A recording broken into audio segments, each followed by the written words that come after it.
آپ تمام صحافی حضرات کا شکریہ، آپ لوگ یہاں پہ تشریف لائے۔ معزز صحافی حضرات،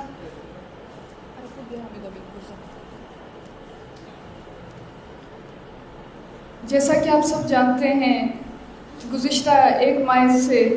زائد عرصے سے ڈاکٹر ماہرنگ بلوچ سمیت بلوچ یکجہتی کمیٹی کی پوری قیادت غیر قانونی طور پر جیلوں میں ہے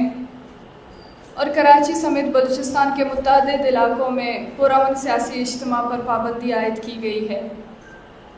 آج ہم اس پریس کانفرنس کے توسط سے بلوچ یکجہتی کمیٹی پر ہونے والے حالیہ کریک ڈاؤن کے پس منظر اور موجودہ صورتحال کو آپ صحافی حضرات کے سامنے رکھنا چاہتے ہیں۔ مارچ کے مہینے میں بلوچستان میں جعفر ایکسپریس پر ہونے والے ایک مسلح حملے کے بعد ریاست نے اس مسلح حملے کو ہمارے پرامن سیاسی تنظیم کے خلاف جواز کے طور پر استعمال کیا اور ہمارے پرامن سیاسی تنظیم کے خلاف برترین کریک ڈاؤن کر رہی ہے۔ بلوچ یکجہتی کمیٹی ایک پرامن سیاسی تنظیم ہے جس نے نہ کبھی پرتشدد سیاست کی ہے اور نہ کبھی تشدد کی حمایت کی ہے۔ ہماری شروع دن سے یہی موقف اور جدوجہد کا طریقہ کار واضح رہی ہے کہ ہم بلوچستان میں ریاست کی جبر اور بربریت کے خلاف پرامن طریقے سے جدوجہد کر رہے ہیں اور آج تک ہمارے کسی بھی اجتماع اور احتجاج میں ایک گملہ بھی تک نہیں ٹوٹا، لیکن ہماری تنظیم شروع دن سے ریاست کی پرتشدد پالیسیوں اور بدترین کریک ڈاؤن کا سامنا کر رہی ہے۔ بلوچستان میں جعفر ایکسپریس پر حملے کے بعد ریاست نے سب سے پہلے بلوچ یکجہتی کمیٹی کے خلاف میڈیا مہم شروع کیا اور ہماری پرامن سیاسی تنظیم کو جعفر ایکسپریس پر ہونے والے مسلح حملے کے ساتھ گھناؤنے طور پر لنک کرنے کی کوشش کی گئی اور ہم سے غیر ضروری اور زبردستی مذمت کی مطالبہ کیا گیا، لیکن ہمارا موقف شروع دن سے ہی واضح ہے کہ ہم پرتشدد سیاست و جدوجہد کے حامی ہم پرتشدد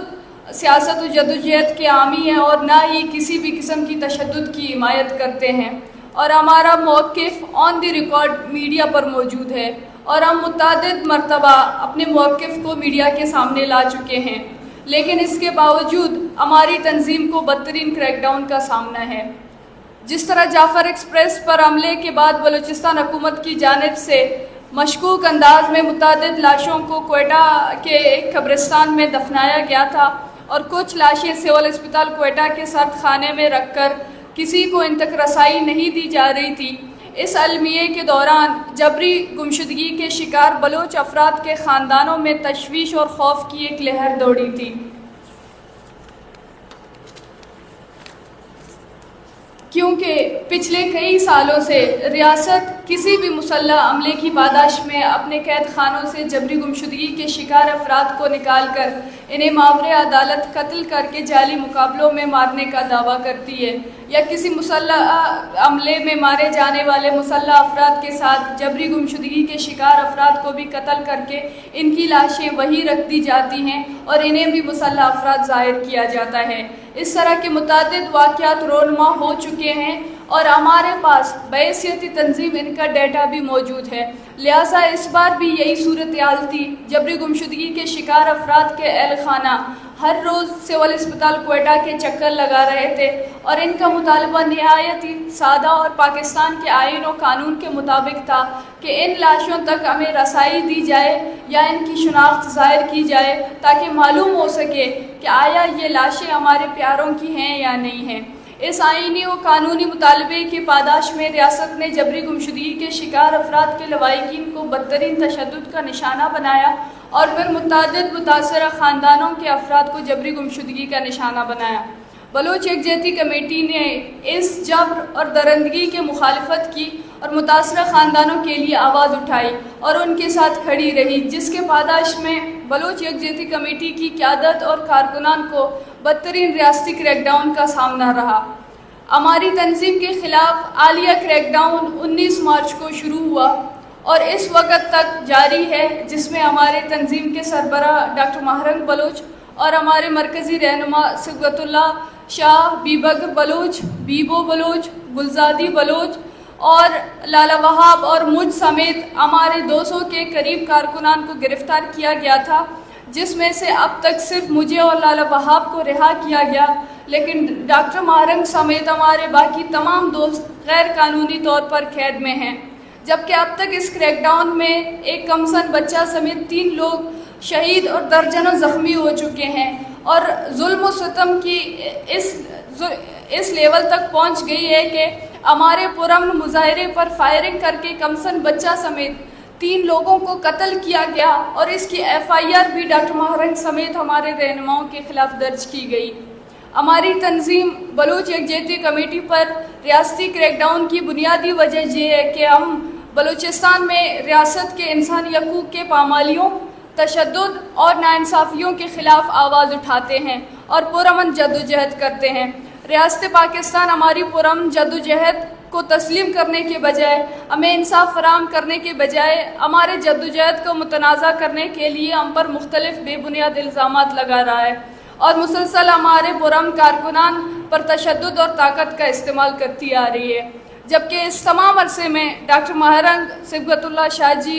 بی بکر بلوچ، بیبو بلوچ اور گلزادی بلوچ سمیت تمام سیاسی اسیران کو جیل کے اندر مختلف طریقوں سے ہراساں کیا گیا، اور تحقیق و تفتیش کے نام پر انہیں سنگین دھمکیاں دی گئیں۔ جب یہ دباؤ اور دھمکیاں ناکام ہوئیں تو 24 تاریخ کی رات 8 بجے کو کوئٹہ پولیس اور CTD کے اہلکاروں نے جیل میں غیر قانونی طور پر داخل ہو کر ڈاکٹر ماہرنگ بلوچ، بیبو بلوچ اور گلزادی بلوچ کو بدترین تشدد کا نشانہ بنایا، اور اسی دوران بیبو بلوچ کو عہدہ جیل کوئٹہ سے جبری طور پر لاپتہ کر دیا گیا، اور 24 گھنٹے کی جبری گمشدگی کے بعد بیبو بلوچ کو پشین جیل منتقل کر دیا، جہاں ان کی بیرک اور واش روم تک میں نگرانی کے لیے کیمرے نصب کر دیے گئے ہیں۔ بلوچ یکجہتی کمیٹی کی قیادت پر جیل میں ہونے والا یہ ظلم و ستم اس لیے جاری ہے تاکہ انہیں ذہنی دباؤ میں لا کر اپنے سیاسی اصولوں اور پروگرام سے دستبردار کرنے پر مجبور کیا جائے، اور بلوچستان میں انسانی حقوق کی پامالیوں کے خلاف ان کی آواز کو دبایا جا سکے۔ معزز صحافی حضرات، جیل میں ہونے والے ان پرتشدد واقعات اور بیبو بلوچ کی پشین جیل منتقلی کے خلاف ڈاکٹر ماہرنگ بلوچ، بیبو بلوچ، گلزادی بلوچ، صبغت اللہ شاہ جی اور بی بکر بلوچ گزشتہ 5 دنوں سے جیل میں بھوک ہڑتال پر بیٹھے تھے۔ ان کی صحت تیزی سے خراب ہو رہی تھی اور ان کی حالت نہایت تشویشناک تھی، اس لیے کل شام جبری گمشدگی کے شکار افراد کے خاندان، سیاسی اسیران کے خاندان اور سینئر وکلا پر مشتمل گروپ نے جیل میں ڈاکٹر ماہرنگ، صبغت اللہ اور بی بکر سے ملاقات کر کے انہیں بھوک ہڑتال ختم کرنے پر آمادہ کیا۔ جیل کے اندر ہمیں اپنے ان رہنماؤں کی صحت اور جان کے حوالے سے شدید خطرات لاحق ہیں، اور اس دوران اگر ان کی زندگی کو کوئی نقصان پہنچتا ہے تو اس کی مکمل ذمہ داری ریاست پاکستان، حکومت بلوچستان، کوئٹہ پولیس اور کوئٹہ انتظامیہ پر عائد ہوگی۔ ہم اس پریس کانفرنس کے توسط سے اقوام متحدہ اور انسانی حقوق کی تنظیموں سے اپیل کرتے ہیں کہ وہ doctor ماہرنگ Baloch, Sibghat Allah Shah G, Bebo Baloch, be بکر بلوچ، گلزادی بلوچ سمیت تمام اسیران کی فوری رہائی کے لیے اپنا کردار ادا کریں اور ان کی زندگیوں کا تحفظ یقینی بنائیں۔ دیکھیں، یہ واقعی قابل مذمت ہے اس بلوچستان کے، خاص طور پر وہ فیمیل ایکٹیوسٹ جو اس ملک میں خاص طور پر خواتین کے طور پر ہر قسم کی انسانی حقوق کی خلاف ورزیوں کے خلاف کھڑے رہے ہیں، چاہے وہ پشتون ہوں، چاہے وہ سندھی ہوں، چاہے وہ پنجابی ہوں، یا سول سوسائٹی کے جتنے بھی لوگ ہوں، خاص طور پر عورت مارچ کے لوگ ہوں، ہر بار ان کے ساتھ کھڑے رہے ہیں، اور ہم نے یہی توقع کیا ہے کہ وہ اس بار بھی جو ہے بلوچستان میں ہونے والی اتنی بڑی تحریک کے اوپر جو ریاستی کریک ڈاؤن ہوئی ہے، اور اس میں ساتھ میں جو ہماری فیمیل ایکٹیوسٹ جو اس وقت جیلوں میں ہے اس کے خلاف ان اداروں کی ان ویمن جو آرگنائزیشنز ہیں یا جو ہیومن رائٹس آرگنائزیشنز ہیں ان کی ایک بہت پازیٹیو رول ہوگی. لیکن افسوس کے ساتھ ہم نے دیکھا کہ 5 دن کے اندر جس میں ہمارے 5 سے زائد ساتھی جو جیل کے اندر بھوک ہڑتال میں بیٹھے تھے, لیکن کسی بھی ادارے کی جانب سے نہ ان کے حوالے سے کوئی آل احوال پوچھا گیا اور نہ ان کی زندگی اور سلامتی کے حوالے سے کسی نے کوئی کنسرن شو کیا. جی دیکھیں جی کل جو ایک نئی پٹیشن لگی تھی بلوچستان ہائی کورٹ میں, اور اس میں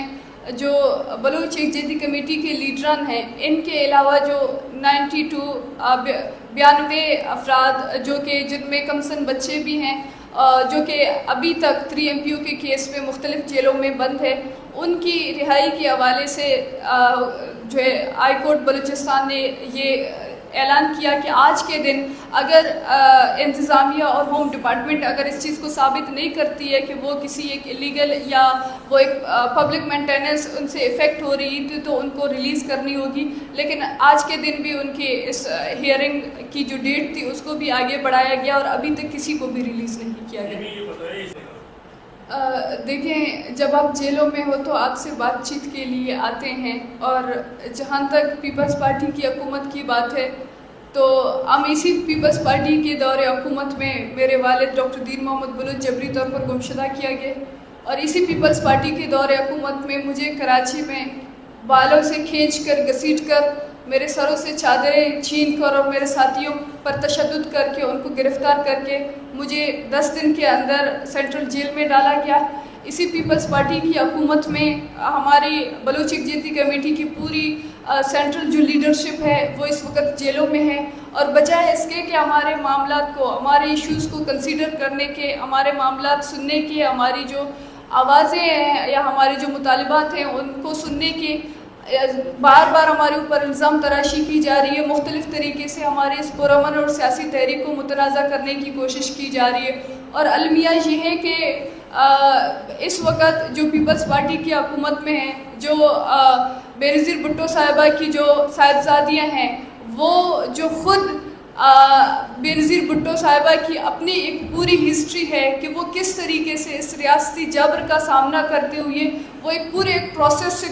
گزرے تھے. جنرل ضیاء سے لے کر مختلف دور میں جس طریقے سے انہوں نے اسٹیٹ ریپریشن کو دیکھا تھا, یہ ان کے بچوں کی ذمہ داری تھی کہ وہ اس دور میں جتنے بھی مظلوم اقوام ہیں ان کے ساتھ کھڑے رہیں. لیکن ہم دیکھ رہے ہیں کہ پوری طرف سے خاموشی ہے. اور دوسری سب سے المیہ اور شرمناک بات یہ ہے کہ بلاول بھٹو زرداری کی جانب سے یہ اسٹیٹمنٹ آتی ہے کہ بلوچستان میں خواتین کی جانب سے خودکش حملے کے حوالے سے جو ہے ہمیں کنسرنز تھی, اس حوالے سے بلوچ خواتین کو جیلوں میں ڈالا گیا ہے. یہ ایک شرم کا مقام ہے اور یہ انتہائی گھناؤنا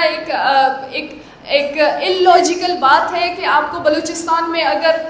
بلوچ خواتین کے خودکش حملوں کا خوف تھا, ڈر تھا اور سیکیورٹی کنسرنز ہیں تو پھر آپ پورے بلوچستان کے لوگوں کو جیلوں میں ڈال دینا. پھر آپ نے کیوں چند مخصوص خواتین کو جیلوں میں ڈالا ہے؟ یہ کوئی طریقہ نہیں ہے. اگر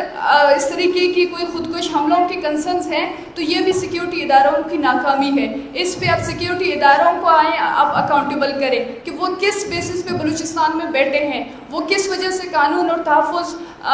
لا اینڈ آرڈر کو اور لوگوں کو تحفظ فراہم نہیں کر سکتے. آپ اس چیز کو ایک جواز بنا کر آپ بلوچستان میں ڈاکٹر مہرنگ سمیت بلوچ خواتین کو جیلوں میں ڈالتے ہیں اور انتہائی بے شرمی سے آ کے کہتے ہیں کہ ہم نے اس وجہ سے ان کو ڈالا کیونکہ ہمیں بلوچ خواتین کی جانب سے خودکش حملوں کا ڈر تھا. یہ تو ڈر آپ کا بلوچستان میں جو سالوں سے رہا ہے اور سالوں سے رہے گی, پھر تو آپ سارے کے سارے لوگوں کو جیلوں میں ڈال دیں. یہ انتہائی ایک غیر سیاسی, وہ بلاول بھٹو زرداری جو کہتے ہیں کہ democracy is the best revenge, آج میں سمجھتی ہوں کہ ان کی حکومت میں